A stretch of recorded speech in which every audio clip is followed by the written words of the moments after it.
আসসালামু আলাইকুম বন্ধুরা, welcome back to my YouTube channel.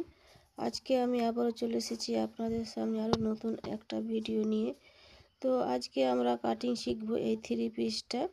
এখানে এটা আমি কাপড়টা বিছিয়ে রেখেছি এরকম করে। এখানে এটা গলাতে ডিজাইন আগে থেকেই করা আছে। তো এখানে গলা কিভাবে কাটিং করতে হয় এই ডিজাইনার কামিজের, আর কিভাবে কাটবো কিভাবে বিছাবো সম্পূর্ণটাই দেখাবো একবারে ডিটেলসে। এখানে নেকের ডিজাইন দেওয়া আছে, এটা কিভাবে কাটিং করব বা এটা ছোট করতে গেলে কি করতে হবে। আর এখানে আমি সামনে চেন দেব, চেন দিয়ে কাটিং করব। তো এখানে আমি কাপড়টা কিভাবে বিছাবো তার জন্য প্রথমে দেখে নিতে হবে। তো বন্ধুরা, যারা নতুন আছো ভিডিওটা না টেনে সম্পূর্ণ ধৈর্য সহকারে দেখলে আপনারা বুঝতে পারবেন। তো এখানে এবার আমি কাপড়টাকে প্রথমে দুই ভাঁজে দুই পার্ট আলাদা এখানে জোড়া লাগানো আছে।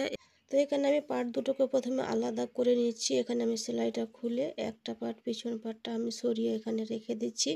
এবার সামনে পার্টটা এইভাবে আমি বিছিয়ে নেব।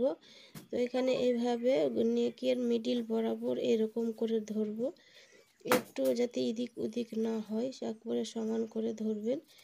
ধরার পরে এইভাবে এটাকে বিছিয়ে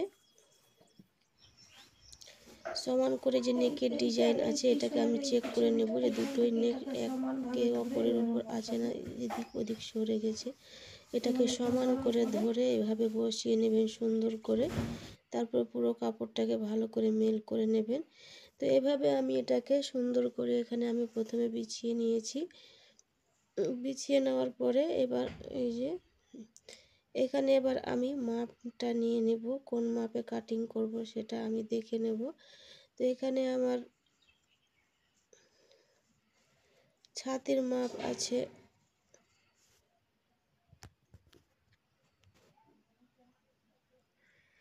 ছাতি আছে আমার 34, কোমর আছে 32, আর হিপের সাইজ আছে 38। আমি এই মাপে কাটিং করব। পুট আছে আমার 14।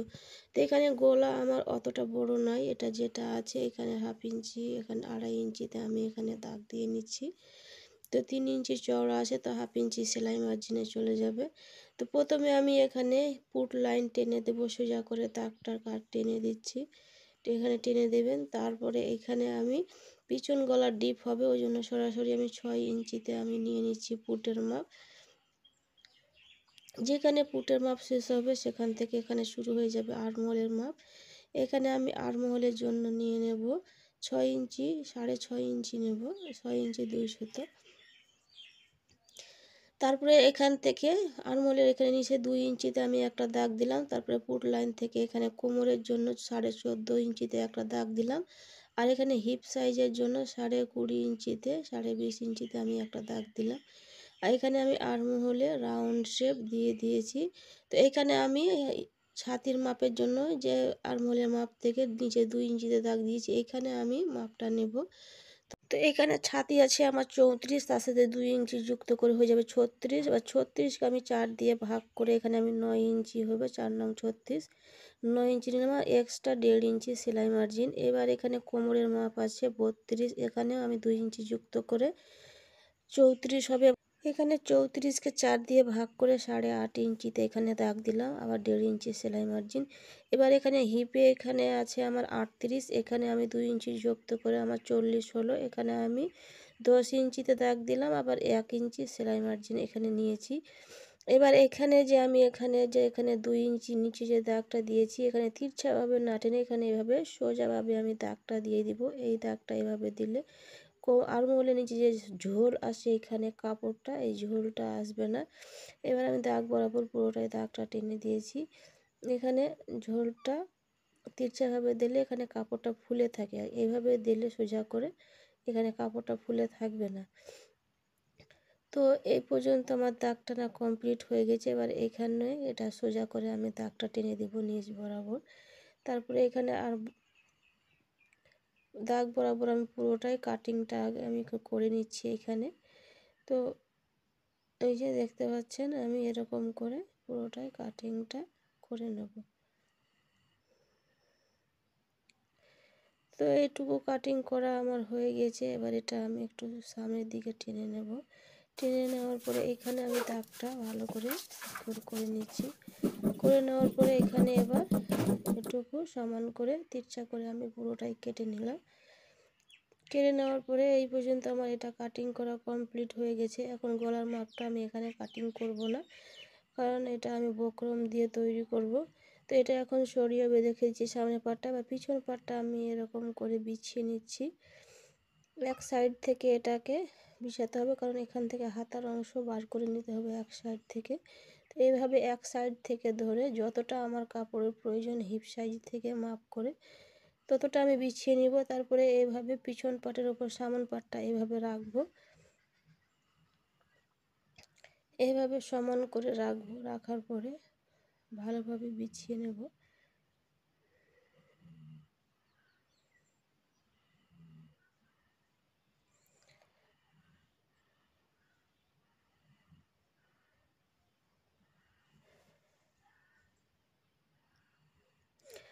তো এই যে দেখতে পাচ্ছেন আমার এখানে পিছন পাটের ওপর সামন পাটটা এইভাবে বিছানো কমপ্লিট হয়ে গিয়েছে। এইভাবে আপনারাও সুন্দরভাবে দেখে ভালো করে চেক করে নেবেন, ছোট বড় যাতে না হয়, সমান হয়ে যায়। তো এখানে আমি সামন পাট থেকে পিছন পাটে 1/2 ইঞ্চি পরিমাণ আমি বেশি রাখবো, কারণ পিছন পাটটা 1/2 ইঞ্চি বেশি রাখলে সামনের গলা পিছন দিকে উঠে যায় না। এইটা সবসময় মনে রাখবেন, পিছন পাটে 1/2 ইঞ্চি বেশি রাখতেই হবে। আর তারপরে এখানে আমি পুরোটাই দাগ বরাবর সমান করে পুরোটাতে আমি দাগটা টেনে দেব। টানা দেওয়ার পরে এবার এটা সমান করে আমি কাটিংটা করে নিচ্ছি।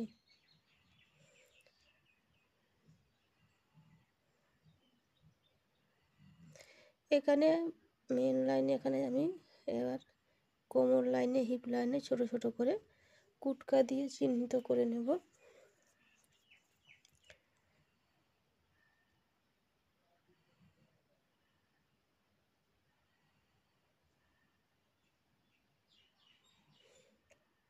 তো এই যে দেখতে পাচ্ছেন এখানে আমি এবার পিছন পাটটা সরিয়ে রেখে দিচ্ছি। এবার এখানে আমি আর্মহোলের এখানে আমি তাল পাট কাটিং করে নেব। আমি প্রথমে কাটিং করে নিই পিছন পাটটা কাটিং করার জন্য। এবার এখানে এভাবে রাউন্ড করে এখানে আমি তাল পাটটা কাটিং করে নিলাম। তো এই পর্যন্ত আমার কাটিং করা কমপ্লিট হয়ে গেছে। এবার আমি হাতা কাটিং করব। তো এখানে আমি এখান থেকে আর্মহোলের মেন লাইন কতটা আসছে সেটা আমি মেপে নিয়েছি প্রথমে। তো এখানে আমার 8 ইঞ্চি এসেছে। তো এটা আমি কাপড়টাকে প্রথমে 2 ভাঁজ করে নেব। করে নেওয়ার পরে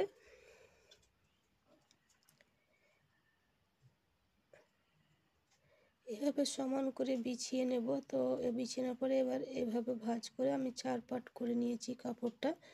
তো এখানে আমার ফুল স্লিভস হবে। ফুল স্লিভসের জন্য এখানে হচ্ছে আমার 21 ইঞ্চি হাতা লম্বা হবে। তো এখানে আমার 22 ইঞ্চি আছে, 1 ইঞ্চি সেলাই মার্জিনে একবারে সেম সেম হয়ে যাবে। আর এখানে দেখতে পাচ্ছেন আমি চওড়া নিয়েছি 8 ইঞ্চি। তো এখানে 8 ইঞ্চি থেকে একটু বেশি হচ্ছে। তো এখানে আমার ফুল স্লিভস হবে, এই জন্য এখানে এটা ফুল স্লিভস হবে, এই জন্য এখানে আমি 4 ইঞ্চিতে ডাউন করলাম। আর এভাবে এবার এখান থেকে পুরোটা রাউন্ড শেপ করে নেব। এখানে রাউন্ড শেপ করে নিয়েছি। তারপরে এখানে আমি এবার মুহুরির মাপ নিব এখানে। তো মুহুরি আছে আমার 10, 10-এর অর্ধেক হবে আমার এখানে 5 নিয়েছি। তারপরে এখানে 1.5 ইঞ্চি সেলাই মার্জিন। তো সেলাই মার্জিন নেওয়ার পরে এবারে এটাকে এভাবে রাউন্ড করে আমি কাটিংটা করে নেব।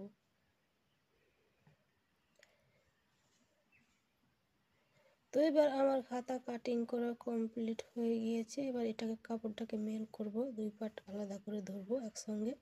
তারপরে এখানে রাউন্ড করে আমি এখানে তাল পাট কেটে নেব।